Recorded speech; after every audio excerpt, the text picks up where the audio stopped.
Yeah, appreciate it. Thank you. So we're going to talk a little bit more about the numbers. We're going to talk a little bit more about kind of what's taking place in our market, and we'll announce a couple things. All right. First things first. Monthly indicators. This is for the month of January. Okay. So closed sales, all properties up 1.6% from last year, which is good. We'd like to see that maybe double digits, but it is what it is. In the meantime, we got 1 year change in median sales price of all properties up 5.4%. And if you can see the homes for sale, as you guys can tell from the meeting, from the beginning of the meeting, there's a lot new listings coming up, right? So it's up 28.8% from last year, which is incredible. So we're going to look at the detached market overview. If you pay attention to the closed sales there, we're up 5.1% for the county. I know that number is not large, right? 923 closed. I mean, I'd like to see a one before that nine, but it is what it is.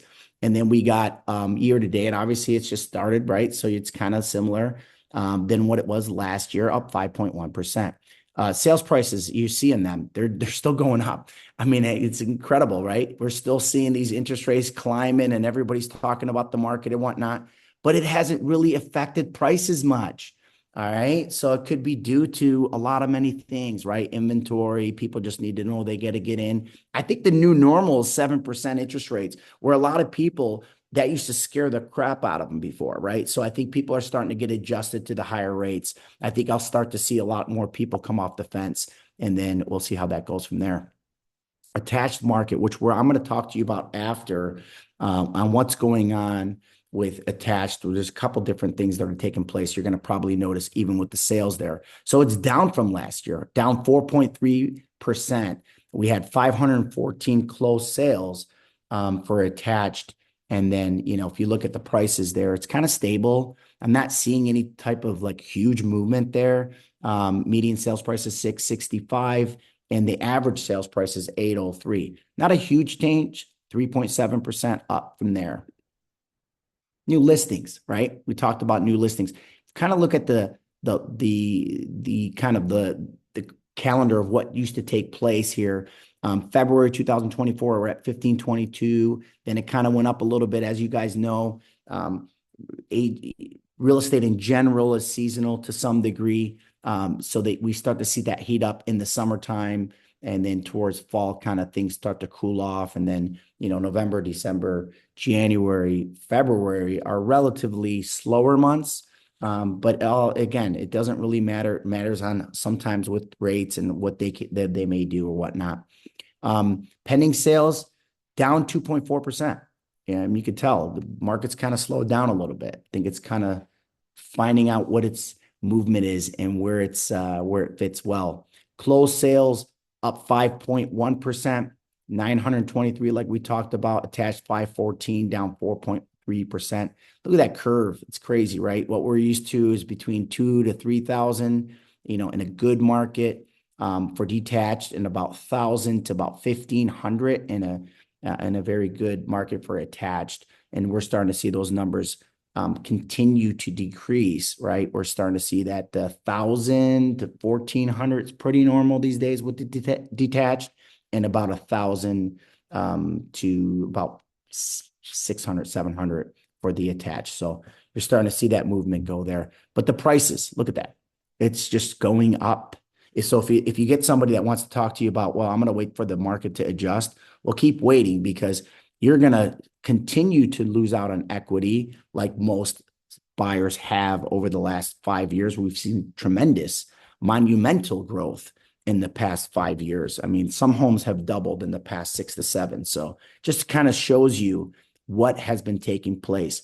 So it's up 7.3% and up 2.3% when it comes to the attached market.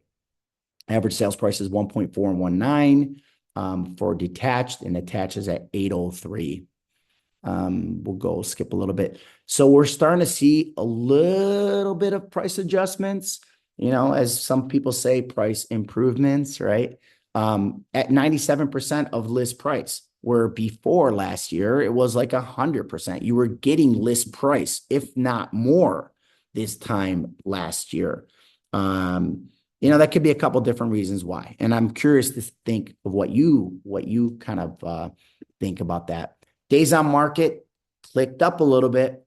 Look at that. Normal for us used to be 30 days. I mean, if you ask me what normal was 2 years ago, it was like 10 days, So we're seeing that homes are sitting on the market a little longer. You got to show these to your sellers. I'm sure they're going to be panicking a little bit saying, why hasn't my home sold? The neighbor down the street last year sold within a week. How come you can't sell your house? Sell my house? Well, that's what you got to show them, that, hey, the activity is less. You're getting less showings for your listings these days, right? So you need to start showing them the numbers instead of telling the story. Show them so they can tell their own story. And 46, attached is becoming a little difficult. There's a lot of things to factor in. You got HOA problems, you got fire, you got insurance, you got balcony, you got all different things are taking place in the attached. Now, there could be some major opportunity, and this is the way I want you to kind of view it. There's going to be a lot of homeowners that say, you know what, I'm done working with this HOA. They're a disaster. The reserves are low. Things are not working out. They're just trying to give us all these different special assessments. They want to raise our fees. So these are opportunities. These are conversations that you should be having with potential sellers. Like, hey, let's get you out of that condo. You don't want to work with the HOA anymore. Let's get you a detached home that doesn't have an HOA. So these are the conversations that I would have.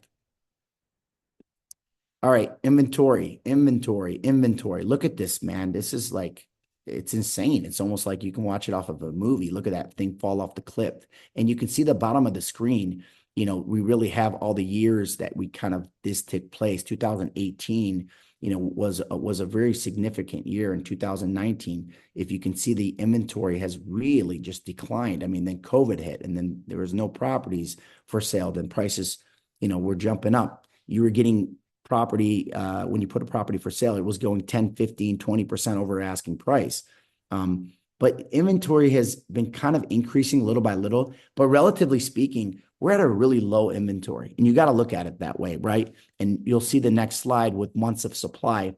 Months of supply, we're at 1.9. We're less than 2 months of inventory, which means if there's not any new listings that hit the market, we would run out of inventory within 2 months or less. So this is something that you may want to contact your sellers for and say, look, no, now is a good time because we still have low inventory. And as inventory increases, it almost decreases our chances of getting your price or over asking or whatever conversations you want to have with your sellers.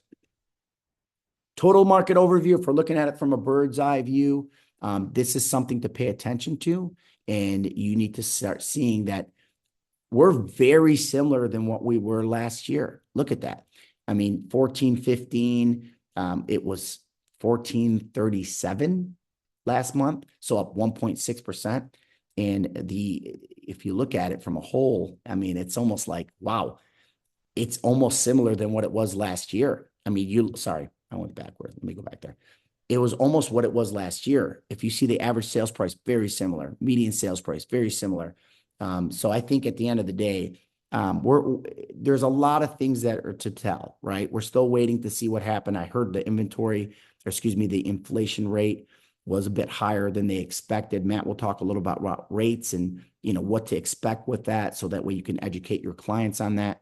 But, there's a lot to tell still with this market. I think it's still kind of dictating what it wants to do. All right. I just want to mention this briefly. I'm not going to spend too much time on this, but there's some, balcony inspection laws that you guys were familiar with, I think earlier last year, that kind of take place for this year. We just kind of had a guide that can help you a little bit about what to expect, what kind of inspection needs to take place, who's going to be doing the inspection. There's an FAQ right here that we'll share with the group. So just pay attention to that. If you're selling an attached property, these are some of the things that are taking place that you need to know about. You need to be the expert. Don't be surprised when this happens to you and you didn't know ahead of time, because your sellers are not going to be too happy that you didn't get the information. So just something to pay attention to and really comply to the ordinances. Okay. Before I get into personalities. Mike, Yeah, may I go add for real it. quickly? Please, Walt. it's of course important to sellers, but it's especially important to buyers Right. because it is not a point of sale requirement. It's a requirement, period. And so if it's not done uh, as it should have been done when a buyer buys the property, the enforcement is pretty severe, and that will fall upon the owner, which will now be the buyer.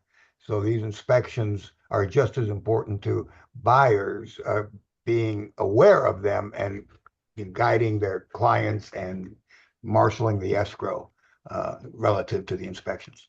And I believe you're probably going to go over this a little bit Yes. more in Yeah. depth in the risk management. So just if everybody just pays attention to the risk management classes, right? Risk reduction classes, and you can ask those type of questions. Walt is always available for some questions and answers. And if you have some specific to a property that you may want to list, or you're working with a buyer and you have a couple things that you want to discuss with him, that would be your opportunity.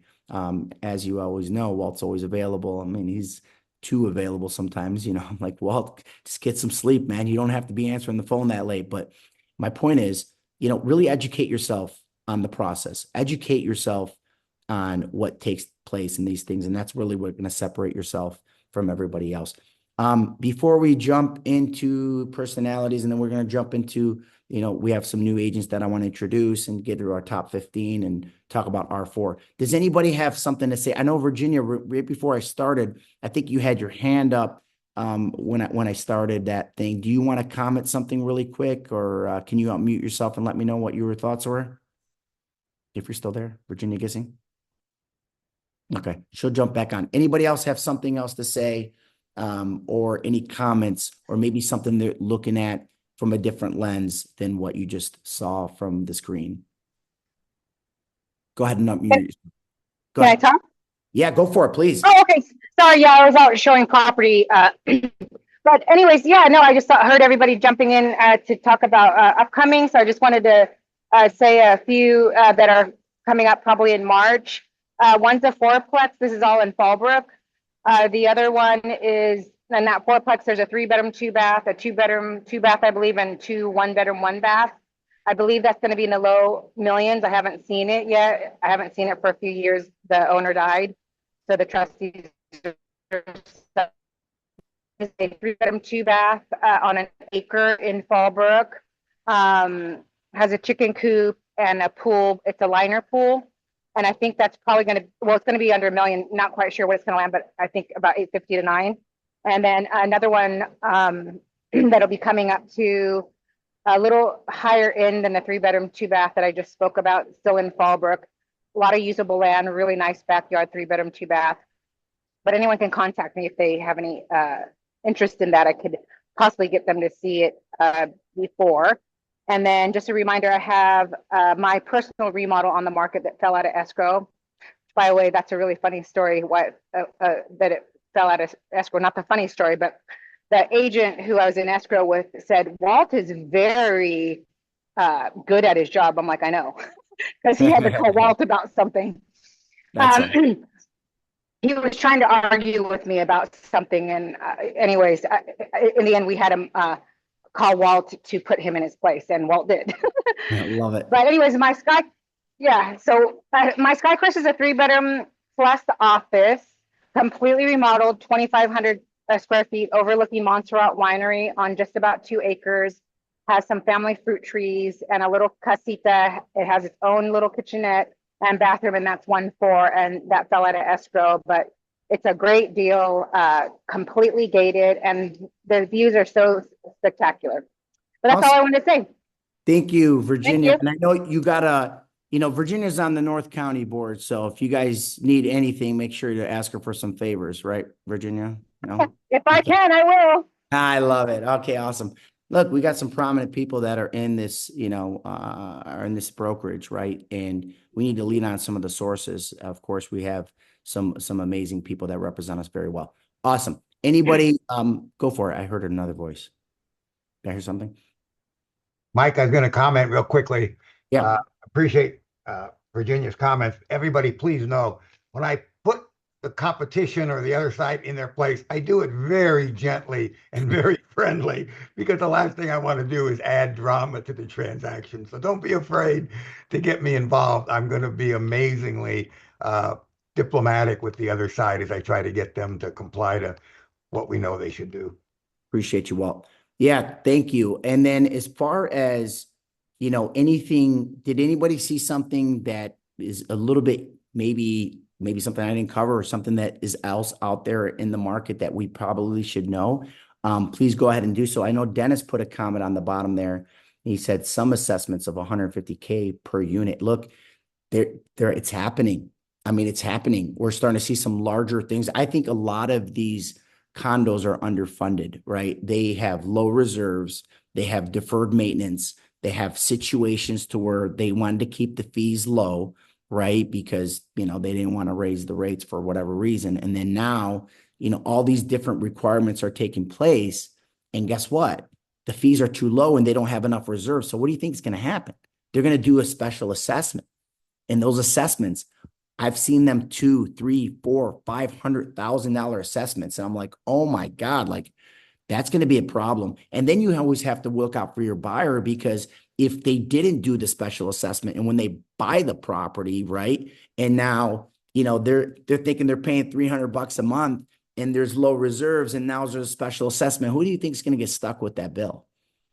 Right? Am I right, Walt? Absolutely. So if you don't look out for your buyer, guess who looks like the bad person? You do. So what my point is, this is some of the things that you need to be aware of. Okay. I don't want to scare anybody. I just think that this is opportunity. I think this is the time to be a professional. I think this is the time to really up your game, leverage your brokerage, leverage Walt, leverage all the new listings that are coming on the market, and really educate yourself on the process. And I truly believe that's going to make all the world in the difference in that. So, Hey, Mike, Mike. Oh, sorry. go, Gene, and then I'll go to Libby. is there any update on our crazy high insurance with less insurance companies, by the way? Any updates on the insurance? I mean, God, we're all kind of like crossing our fingers, hoping that they're going to get more people out there. I don't know what's going to go on with that, Gene. I think at the end of the day, I think it might be, the state that might have to jump in the board. I mean, you're starting to see the California Fair Plan with all these different things. Who knows if it's going to be insolvent or not?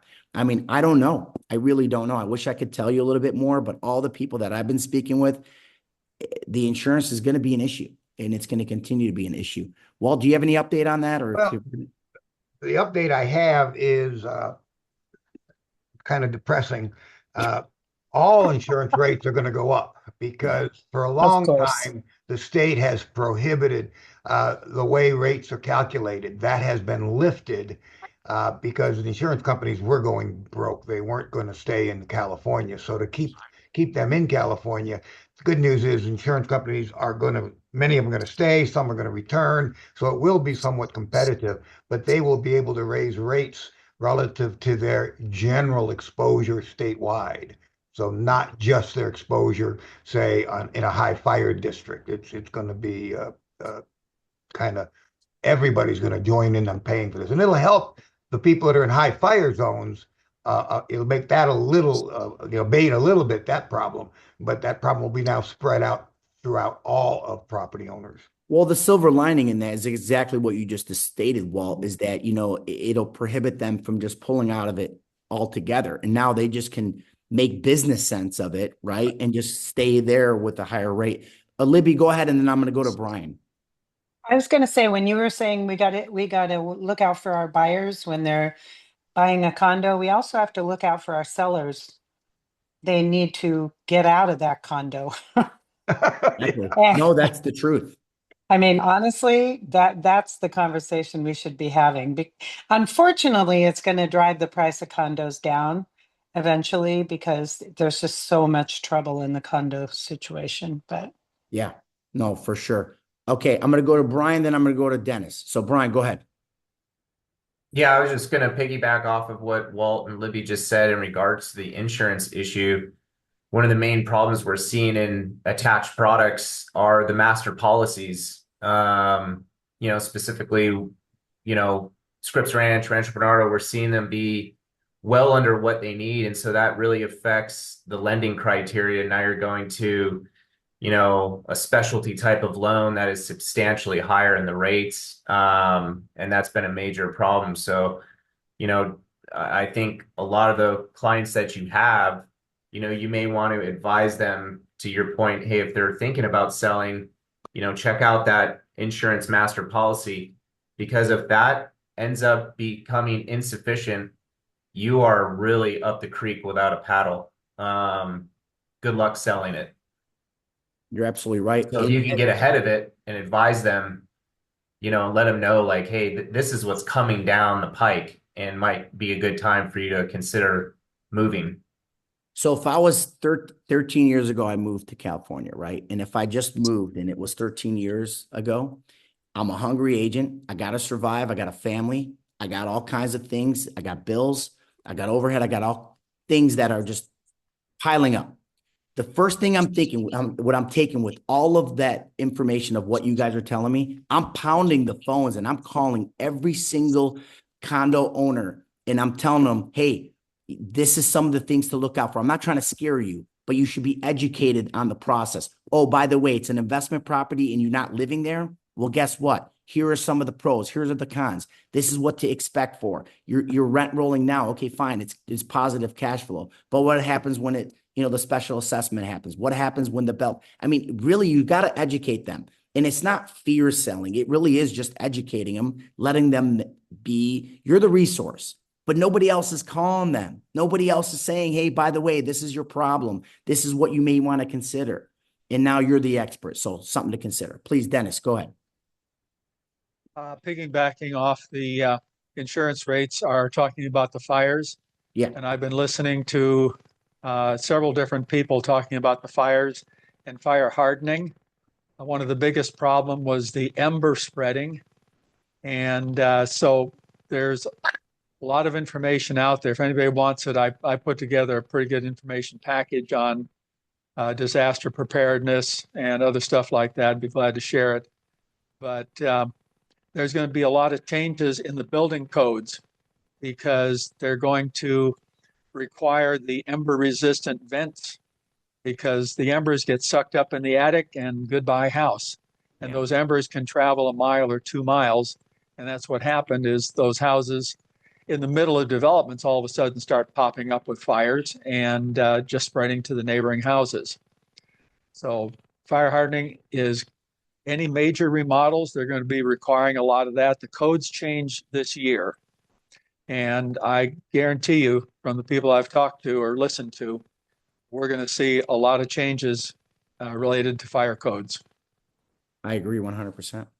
I can't agree with you more. And Brian, did you get anything? I know that you were working with, a certain adjuster that was kind of like, I know that people have issues that have any claims or whatnot. I think there's going to be a big push. I mean, from south to more south. I mean, you got people from LA that don't have many choices and they're going to Orange County. They're going to go to San Diego because, the inventory. I mean, you got to know all those houses, they're not going to be built for another 3 to 4 years. I mean, by the time they're done with coastal committee, or if they're not in the coastal committee and they got permits to pull and all the rest of the stuff, there is a big list that it's going to be like just set behind. Brian, any update on that? Yeah, I've referred a couple people over. I think right now there's a lot of red tape happening up in LA to even get your lot cleared. So there's conflict between, federal assistance to state assistance, and then to Mike's point, permitting, coastal commissions. They're not going to get around that so much. And I think a lot of these people are going to get really frustrated, unfortunately, thinking, okay, hey, we're going to be able to push through and power through this. And to Mike's point, I think 3 years is generous. I think this is a 5 to 7 year project, to be quite honest with you. Just going through it's not fun. Yep. And, I talked to Mickey once and he told me, when the fire, and again, I'm not trying to, just celebrate when somebody's going through something like this, because my heart goes out to every one of those family members that are actually going through this. And it's an unbelievable, I mean, thank God I've never experienced it, but the people have, like Brian, I know you've been through it, it's not a fun experience, and they're going through some really, really dark, hard times.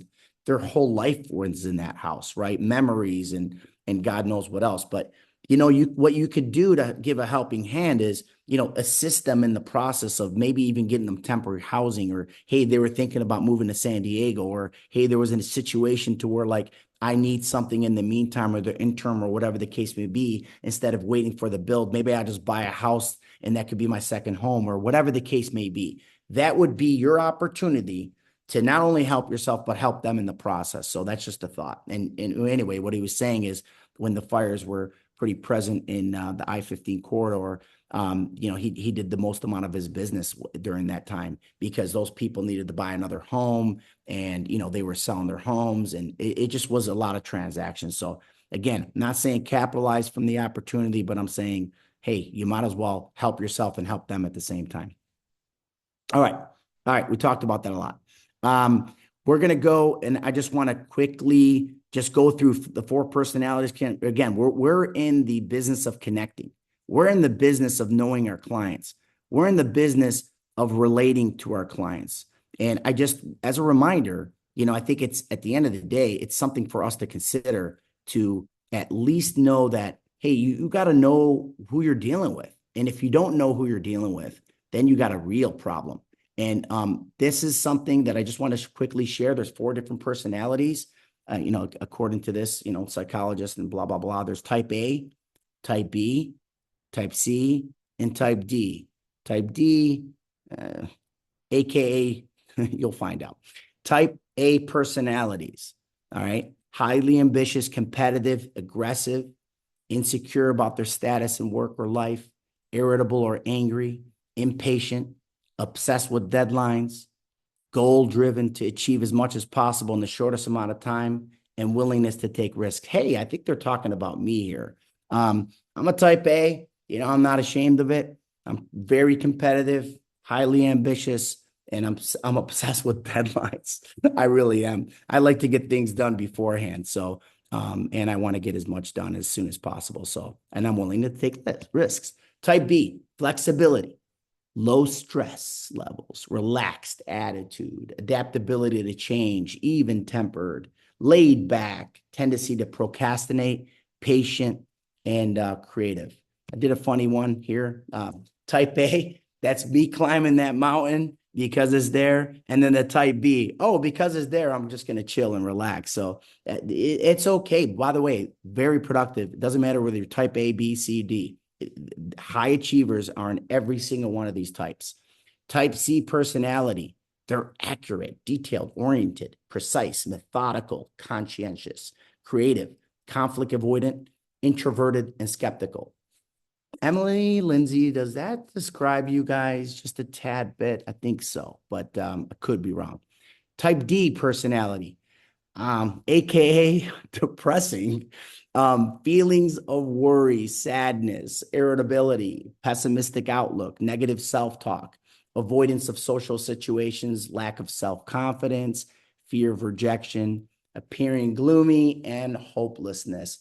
I'm sure you've worked with the type D personalities, and I'm sure, and if I had to bet, which I would bet a lot of money on, it was probably some of your most difficult deals that you had to worry about. Everything you told them, they had a gloomy outlook. Everything you said positive, they knocked it down. So just know that this is the type of person that you're working with. So therefore, you can kind of understand. We got some new agents I want to announce. Hema and Eric Thrasher, please, if you don't mind, unmute yourselves.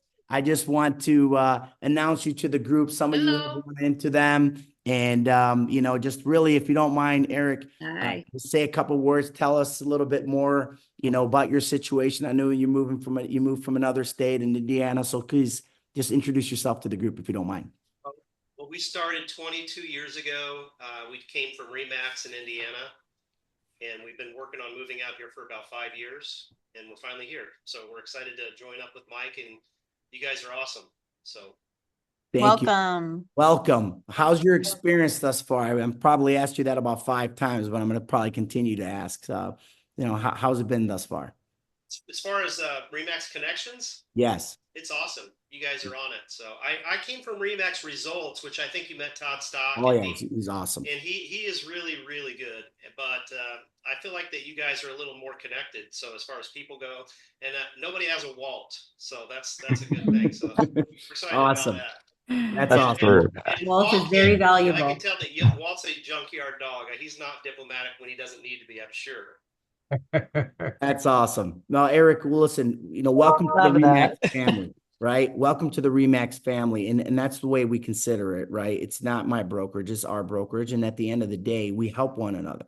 We have a no drama policy, as you know, and really, I want you to lean on us. And you're a go-getter. And I know when we first sat down, I said, I got to have this guy in my brokerage. I mean, he's a cold caller, guys. So if you ever want to hear somebody or talk, kind of like pay attention to what he says or scripts or whatever the case may be, the guy pounds the phones and he gets a lot of deals done. Yeah. Thank you. Yeah, call me anytime. Awesome. Well, I appreciate that. All right. I know we got some comments. Lindsay, I know we're going to go over our schedule really quick, if that's okay with you, or if there's any questions, I can get to them now. I don't think there's any question, just some comments. Just some comments? Sharon Miller grew up, or her hometown is the same place that Eric and Hema moved from. Hey, Yeah. that's awesome. Okay. Well, Lindsay, I'm gonna call upon you in a second.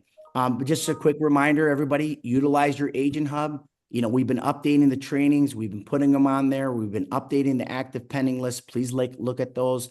As you guys know, the help button's over here. You guys want to schedule a one-on-one with me to talk about your business, or you want to have a conversation about real estate in general. Please, it's best for you to just use the help button. I have my Calendly there. You have your marketing. You have everybody's information. If you guys ever want to switch to there and just kind of maybe, call them, and you got Walt's information, Emily's information, Lindsay's, Holly's, everybody's there, especially marketing too. If you guys want to schedule any type of sit down with marketing, that's how you do so. You just go to your Calendly and request them. You want to sit down with me, you go to your broker owner there, and then you go to the Calendly and, set it up that way. We did a training yesterday. Some of you were on it, some of you were not. If you guys missed it, I hope that you do watch it. I led it. It was about lead generation. It was about all the different things that you could probably do to help your business. So I just encourage everybody to watch these videos if you did miss the trainings, and we list them all, as you guys know. There's some good one with Bold Trail. We talked about newsletters and how to do that. Google Your Business is on there as well. And we got them in categories. So please go there and do your best. With that being said, Lindsay, do you mind talking about our calendar and some upcoming birthdays or anything else? Not at all. Please. So the 2 remaining trainings are next week. We have one on Tuesday, the 18th. That'll be in the Scripps Ranch office. It's the First American Changing Demographic Landscape. I don't know if you guys remember, but he spoke at the beginning of our office meeting, our in-person office meeting in Scripps Ranch. So he'll be back to teach a whole class. And that is an RSVP. So if you plan on attending, please reply or email me to let me know you'll be there, because there'll be lunch. So we want to make sure we account for everybody. And then on Wednesday, the 19th, we have a risk management class with Walt. It's common mistakes, thing that can get you in trouble and potentially cost you money. So hopefully you guys can make it to that. That is on Zoom. Appreciate that, Lindsay. Thank you so much. And hey, happy birthday to the February birthdays. Happy birthday. See that list. We got everybody on the list over here. And happy birthday to you. All right. Awesome. And here we go. We're just going to continue on for a quick more second. I think R4 is coming right up. It's just right around the corner. It's February 24th to the 27th. You can still register. I think it's a great way to network. It's a great way to kind of meet, other agents that are doing what you want to do, see what's possible. There's training, there's classes, there's all kind of great things. If you are going to R4, please comment in the chat box, because I want to know who you are.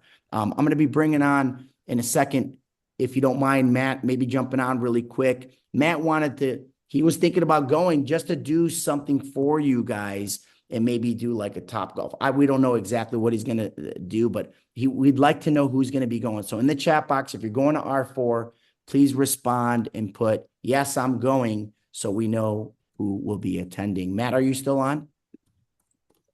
Matt Morano? Yep. No, There you go, Matt. Update us on some rates, man. When are you going to lower those rates so that way we can get our buyers in the doors? I mean, don't you have control over that? Oh yeah. No, I'll just flip the button right now. I know it I wish it didn't was that do easy. too well this morning, right? No, it's not looking pretty right now. I mean, obviously some inflation reports are coming out that we're obviously going in the opposite direction. So, I mean, they've been targeting 2.5%, 2% inflation rate, and it looks like we're creeping back up to 3% again. So because of that, in the short term, I think we're going to start seeing back up to close to 7, maybe not all the way up there just yet, but it's going to be the high 6s again for a little bit. And again, I think in the short term, we're not going to see those rate cuts immediately unless there's some real just push on the Fed chair to make those cuts, which again, I think he's holding his stance. So, I mean, again, I don't think we're going to see rates get down lower until we get towards Q3 at the earliest. I think high 6s is going to be kind of our target rate point for the most part right now. Big thing I'm seeing with a lot of buyers again, and even refinances, a lot of lenders are actually allowing it to happen on refinances now, are those temporary buy downs. So just the 1 year temporary buy down, the 2 year, 2-1, I mean, all the different combinations. So I've definitely seen interest and a lot of clients taking advantage of that, again, to just buy them some time in the interim until rates do eventually come down. Okay, so we can expect 7%. We don't expect any kind of rate drops anytime soon or the near future is what I'm hearing, kind of.